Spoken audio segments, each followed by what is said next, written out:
Hello नमस्कार प्यारे बच्चों। यदि आप लोग भी मैट्रिक फाइनल बोर्ड परीक्षा 2026 में देने वाले हैं और 17 फरवरी के दिन हिंदी का पेपर देने वाले हैं तो ये वीडियो काफी आपके लिए महत्वपूर्ण होने वाला है, क्योंकि हिंदी का पेपर में आपका जो भी क्वेश्चन आने वाला है वही क्वेश्चन हम आपके बीच लेकर आ चुके हैं। तो आप लोग इस वीडियो को पूरा जरूर देखिएगा। ये एनुअल यानी कि फाइनल परीक्षा का यानी कि वार्षिक परीक्षा का पेपर का क्वेश्चन पेपर देख सकते हैं। यहाँ पर सेट कोड लिखा गया है, लेकिन आपको सेट कोड से मतलब नहीं होना चाहिए, आपको सिर्फ क्वेश्चन से मतलब होना चाहिए। ठीक है, देख सकते हैं इसी तरह से आपका पेपर में सब कुछ रहेगा। टोटल आपका 100 ऑब्जेक्टिव रहेगा, जिसमें से आपको 50 ऑब्जेक्टिव करना है। अब 50 में 50 सही करने के लिए इस वीडियो को पूरा जरूर देखिएगा बाबू। 100% आपका परीक्षा में इससे क्वेश्चन पूछे जाएंगे। देख सकते हैं समय जो मिलेगा टोटल 3 घंटे 15 मिनट का मिलेगा और 100 मार्क्स का आपका हिंदी का एग्जाम लिया जाएगा।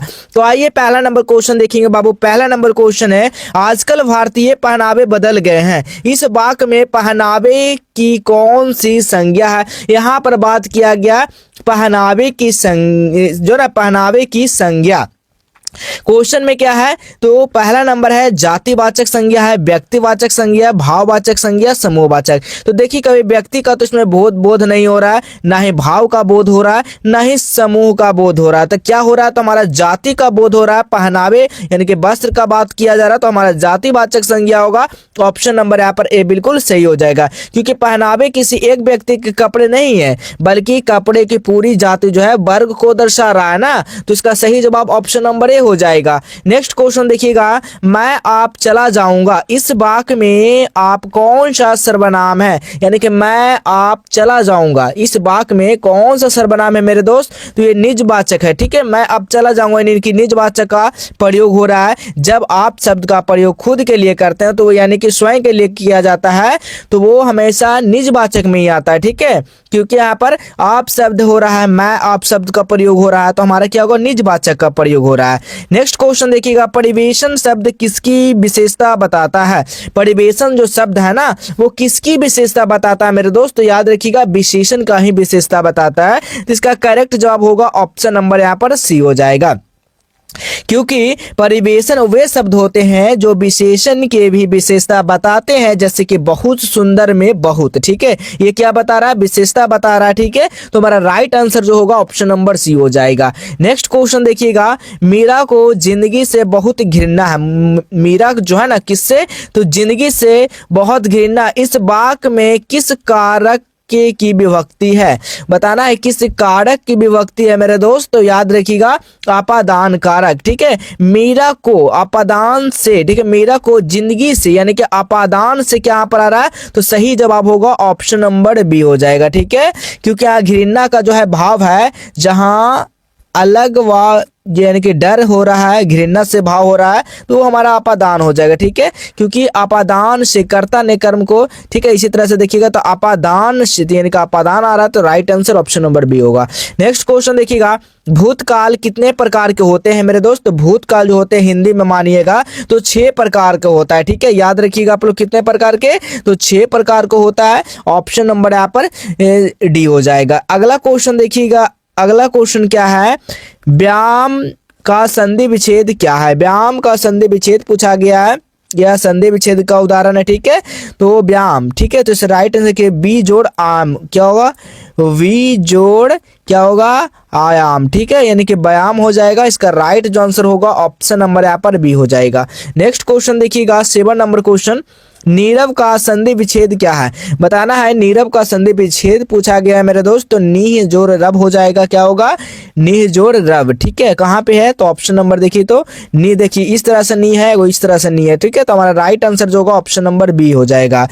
नेक्स्ट क्वेश्चन देखिएगा, 8 नंबर क्वेश्चन, जो ना आजन्म में कौन सा समास है, आजन्म। ठीक है, यानी कि आजन्म यानी कि आ जो है कि आपका उपसर्ग है ना, तो ये जब जहां पहला पद प्रधान हो, अवयव हो, वहां अवयव भाव समास होता है। ठीक है, तो हमारा अवयव भाव कहाँ है, तो इसका राइट आंसर जो होगा ऑप्शन नंबर ए हो जाएगा, क्योंकि पहला पद जो है ना प्रधान इसमें आ। ठीक है, करेक्ट जवाब ऑप्शन नंबर ए होगा। नेक्स्ट क्वेश्चन देखिएगा, 9 नंबर क्वेश्चन, जन्म मरण में कौन सा समास है, बताना है आपको। जन्म मरण में जो है ना कौन सा समास है मेरे दोस्त, तो याद रखिएगा जन्म मरण माता पिता ये सब क्या है, द्वंद्व समास में आता है। ठीक है, राइट आंसर क्या होगा, ऑप्शन नंबर ए हो जाएगा। क्यों हो जाएगा, जन्म मरण जो है देखिएगा, जन्म ठीक है, जन्म और क्या हो रहा है, मरण। ठीक है, तो हमारा क्या है, हो गया ये द्वंद्व समास है। ठीक है, यहाँ पर देखिए बीच में क्या लग रहा है, तो इसके कारण जो है ना द्वंद्व समास हो रहा है। ठीक है, तो इसका राइट आंसर क्या होगा, ऑप्शन नंबर ए हो जाएगा, क्योंकि दोनों पद इसमें प्रधान हो रहा है, जन्म भी और मरण भी। ठीक है,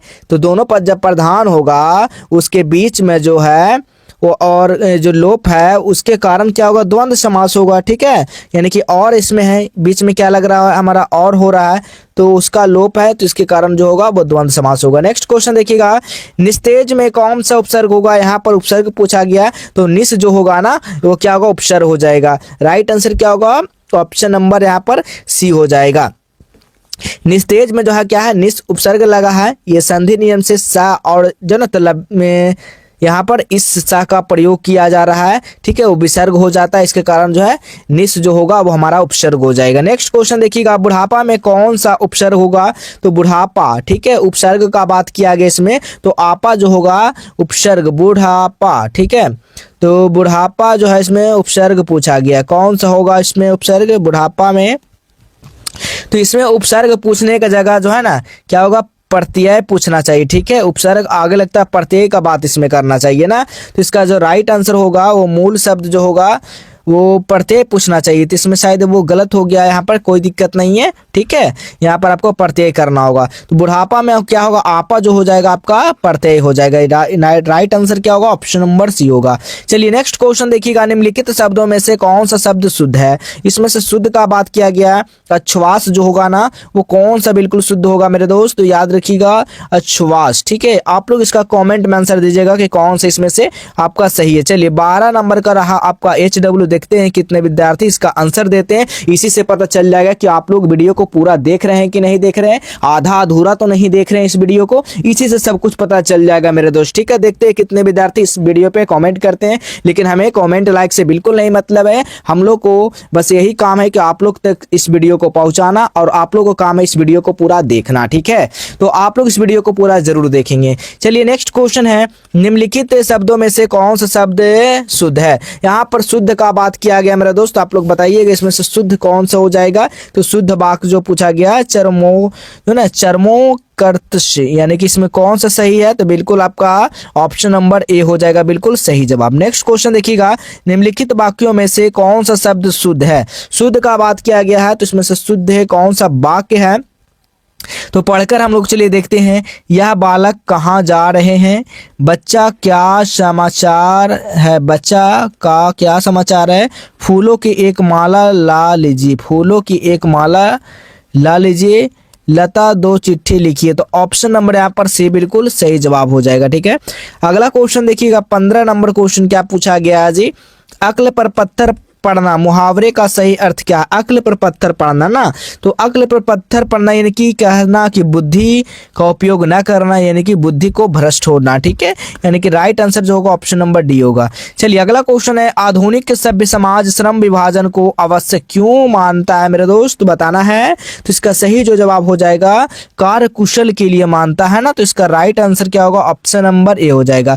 पाठ के जो अनुसार जो कहा गया है कि आधुनिक समाज काम को अच्छे करने के लिए श्रम विभाजन जो है ना जरूरी मानता है, तो इसका राइट आंसर जो होगा वो श्रम विभाजन, देखिए यहाँ पर आ रहा है श्रम विभाजन, वो किसको, कार्य कुशलता के लिए, तो इसका राइट जो आंसर होगा ऑप्शन नंबर ए होगा। नेक्स्ट क्वेश्चन है, अक्ल पर पत्थर पड़ना, मुहावरे का सही अर्थ क्या, बुद्धि भ्रष्ट हो जाना। ठीक है, चलिए नेक्स्ट क्वेश्चन देखिएगा, 17 नंबर क्वेश्चन, श्रम विभाजन और जाति प्रथा पाठ बाबा साहेब के किस भाषण का संपादित अंश है, तो एनिहल्सन ऑफ कास्ट का है, तो कहाँ है, तो एनिहल्सन ऑफ कास्ट का है जी, तो ऑप्शन नंबर यहाँ पर क्या होगा, सी बिल्कुल सही जवाब होगा।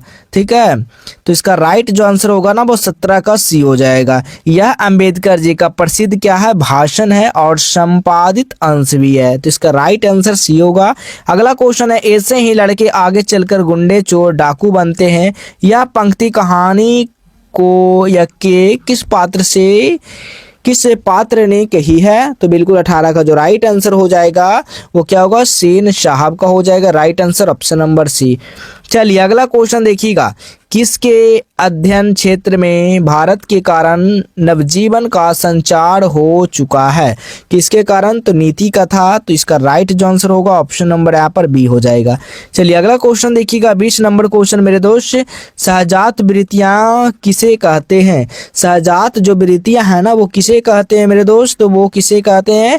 अनजान स्मृतियों को कहा गया है। तो बिल्कुल इसका राइट जो आंसर होगा ऑप्शन नंबर यहाँ पर बी होगा। ठीक है, अगला क्वेश्चन है देखिएगा, अगला क्वेश्चन है नागरी लिपि के आरंभिक लेख हमें कहाँ से मिले हैं?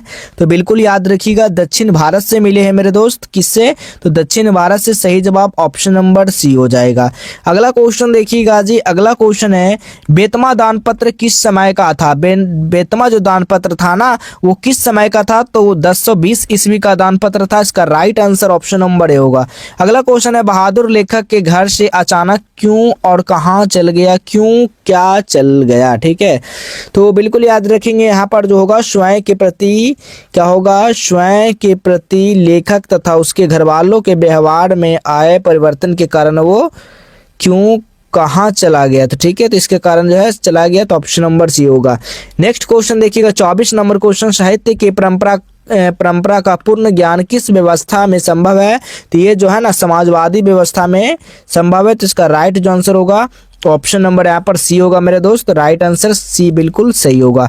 पंडित बिरजू महाराज का जन्म कब हुआ? पंडित बिरजू महाराज जी का जन्म हुआ वो 4 फरवरी कब हुआ? 1938 ईस्वी में हुआ। इसका सही जवाब होगा ऑप्शन नंबर ए हो जाएगा। कहाँ हुआ था? तो लखनऊ में हुआ था। ठीक है, लखनऊ में हुआ था, याद रखिएगा।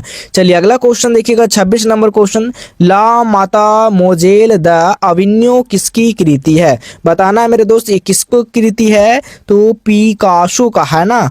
किसकी है? तो बिल्कुल इसका सही जवाब होगा पिकासो। करेक्ट जवाब होगा ऑप्शन नंबर बी हो जाएगा। यह एक क्या थे? प्रसिद्ध चित्रकार थे जो कि पिकासो की कृति है। तो इसका राइट आंसर बी हो जाएगा। अगला क्वेश्चन देखिएगा, लाल सूत्रराज का धार्मिक उपयोग कब से कब तक होता रहा? बताना है कब से कब तक होता रहा। तो 14वीं सदी से फ्रेंच क्रांति तक होता रहा। तो इसका सही जवाब क्या होगा? 14वीं ना। तो बिल्कुल इसका राइट आंसर जो होगा ऑप्शन नंबर डी हो जाएगा, बिल्कुल सही जवाब। नेक्स्ट क्वेश्चन देखिएगा, 28 नंबर क्वेश्चन, मछली कहानी में किस वर्ग का चित्रण है? तो मछली जो है ना वो किसकी है आपको बताना है। काफ़ी सरल जो ना काफ़ी आसान कह सकते हैं, सरल कह सकते हैं क्वेश्चन है, आप सभी को बताना है। ठीक है, इसका राइट आंसर क्या होगा। नेक्स्ट क्वेश्चन देखिएगा, 29 नंबर क्वेश्चन, बिस्मिल्लाह खां के साथ किस मुस्लिम पर्व का नाम जुड़ा हुआ है? बताना है कि कौन सा पर्व का मुस्लिम नाम से जुड़ा हुआ है। तो देखने में क्या लग रहा है बताइएगा? बिस्मिल्लाह खान का। तो मुहर्रम था ना बिस्मिल्लाह खान का जी, क्या था जी? मुहर्रम ही होगा। ठीक है, इसका right answer option number D होगा। नेक्स्ट क्वेश्चन देखेंगे, महात्मा गांधी के अनुसार उदात्त व बढ़िया शिक्षा क्या है? बताना है क्या हो जाएगा। इसका सही जवाब जो होगा ना वो अहिंसा प्रतिरोध था। ठीक है, इसका राइट आंसर होगा ऑप्शन नंबर सी हो जाएगा मेरे दोस्त।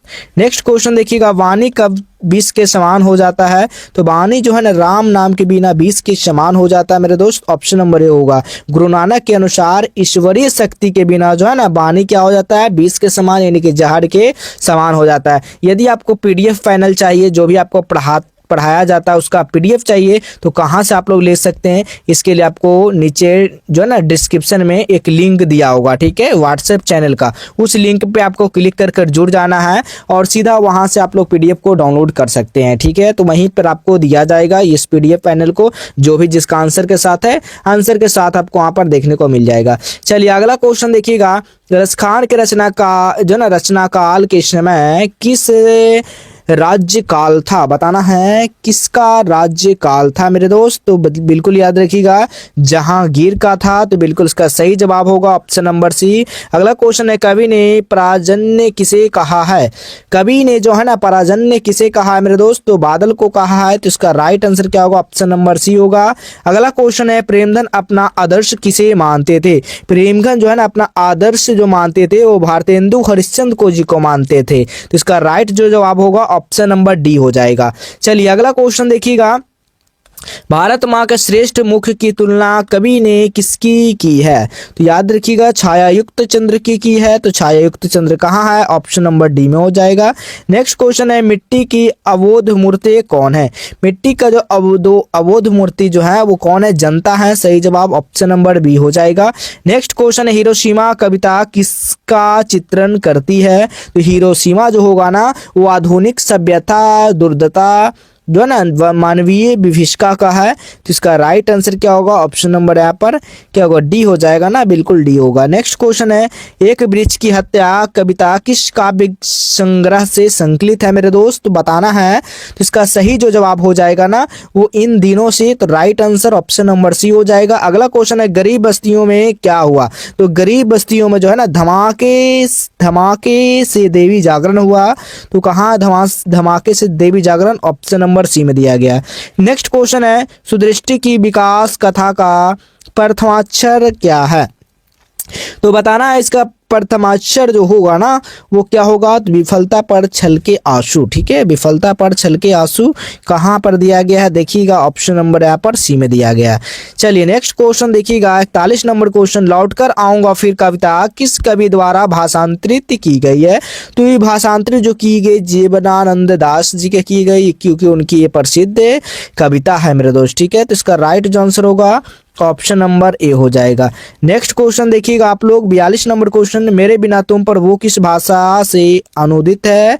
तो बिल्कुल याद रखना है। तो इसका राइट जो आंसर होगा ना वो जर्मन से है अनुदित। तो इसका राइट क्या होगा? ऑप्शन नंबर बी हो जाएगा, क्योंकि जो ना मारिया रिल्फे मूल रूप से वो क्या थे? तो वो जर्मन भाषा थे। ठीक है, तो इसका right answer option number B होगा। नेक्स्ट क्वेश्चन दही वाला मंगमा कहानी किस लेखक द्वारा रचित है?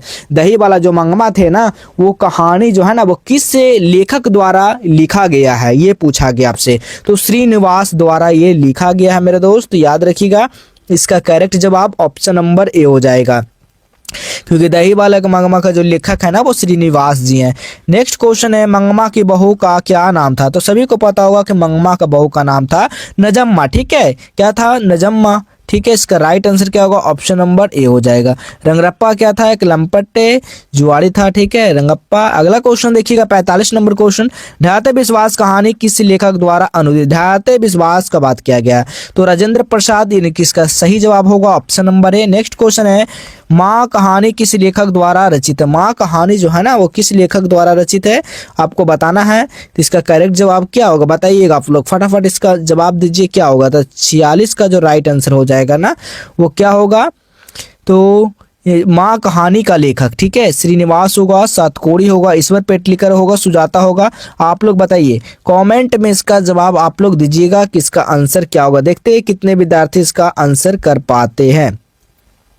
चलिए अब बाकी ये तीनों क्वेश्चन जो रहा 50 तक। मंगू की माँ की कितनी संतानें थी बताना है। ये भी काफी इजी क्वेश्चन है। 3, 4, 5 क्या थे।